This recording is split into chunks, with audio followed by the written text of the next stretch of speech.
பேசுகிறேன். Evening time ஏன் turn இல்லை ஜாலியாக செய்யலாமே. வரும்போது தக்காளி வாங்கிட்டு வந்தோம். 3 கிலோ 50 ரூபாங்க இன்றைக்கி. அது என்ன கணக்கில் விற்கிறாங்க ஒன்றும் புரியல. அது 50 ரூபாய்க்கு கம்மியாக வாங்கினாலும் கஷ்டமாக இருக்குது. 1 கிலோ கேட்டால் 15 ரூபா தான் வரும். சரி 3 கிலோ அப்படின்னு வாங்கிட்டோம். 50 ரூபா கொடுத்து வாங்கிட்டோம். எப்படியும் செலவு பண்ணி ஆகணும். ஒரு நாளைக்கு எப்படியோ 4-5 தக்காளி போயிடும். அது என்ன தான் நீங்கள் ஃப்ரிட்ஜில் வச்சாலும் சரி, வெளியே வச்சாலும் சரி. சரி அதை அப்படியே வெளியே அது நம்பி வருதில்லையா மாட்டுக்கு, அதுக்கு வச்சுக்க வேண்டியது தான். இன்றைக்கி நான் என்ன பண்ணேன், தக்காளி சாதம் பண்ணியிருக்கேன். ஒரே ஒரு வெங்காயம் நான் மெல்லிசாக கட் பண்ணிட்டு நல்லா 5 பெரிய தக்காளி கட் பண்ணி போட்டு, பச்சை மிளகாய் ஒரு 4, சீரகம் சோம்பு போட்டு கொஞ்சம் பட்டை போட்டு ஜம்முன்னு தக்காளி சாதம் பண்ணிட்டேன். இந்த அரிசி தான் ஊற வச்சுட்டு 1/2 மணி நேரம் சாப்பாட்டு அரிசி தான். கொஞ்சம் ஓப்பன் பண்ணுறேன். எப்படி பாலமா ரெடி ஆகிடுச்சு. பார்க்கலாம், பார்த்துட்டு சொல்லுங்கள் எப்படி இருக்குதுன்னு.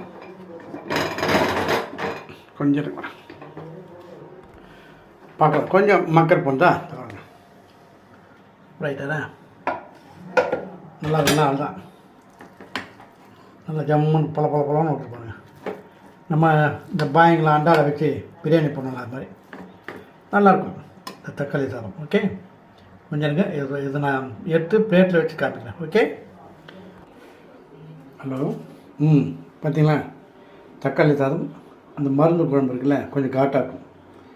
கொஞ்சம் லைட்டாக அதை எதுவும் வச்சுட்டுனா நல்லா சூப்பராக இருக்கும்.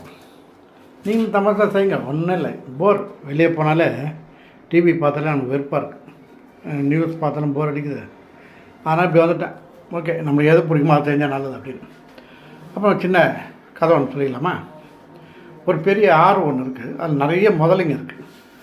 ஒரு ராஜா வர்றாரு, வந்துட்டு நம்ம ஊரில் நல்ல கூட்டம் சூழ்ந்து நிறைய முதல்ல இருக்குது அப்படின்னு. உடனே ராஜாவுக்கு ஒரு திடீர்னு ஐடியா வருது. சரி, நம்ம ஊரில் யார் ரொம்ப தைரியசாலியோ அவங்க காதில் என்ன பாருங்களா, ப்ளூடூத் தான். ஏன் வெளியே இந்த சவுண்டுக்கு இது கேட்காத காரணம். யார் தைரியசாலியோ இந்த ஆற்றுல குச்சி இந்த கரையிலேருந்து அந்த கரைக்கு போயிடுங்க, போனீங்கன்னா உங்களுக்கு 10 லட்சம் நான் தரேன் அப்படின்ட்டார். உடனே யாருமே குதிக்கிற மாதிரி இல்லை. எவன் குதிப்பான், அவ்வளோ முதல்ல இருக்கேன், மாட்டிச்சுன்னா அவுட்டு தானே. உடனே மந்திரி சொல்கிறார், இப்படி வேண்டாங்க, இறந்துட்டாலும் என்ன தரணும்னு சொல்லுங்கள் அப்படின்னா. சரின்ட்டு அதே ராஜா பார்த்துட்டு சரி, சப்போஸ் அப்படி இங்கேருந்து அப்படி வந்துன்னா 10 லட்சம், வராமல் பாதிலே இறந்துட்டிங்கன்னா, அதான் முதல்ல கட்டிச்சுன்னா 5 லட்சம் தரேன் அப்படின்னு சொல்லி முடிய தூரம் ஒருத்தன் குச்சிட்றான். குச்சி கடற்கடன்னு நீந்தி போய் அந்த வழியாக வந்துடுறான். வந்தவொடனே அவனுக்கு ராஜா ரொம்ப சந்தோஷப்பட்டு அவனுக்கு 10 லட்சம் தராது.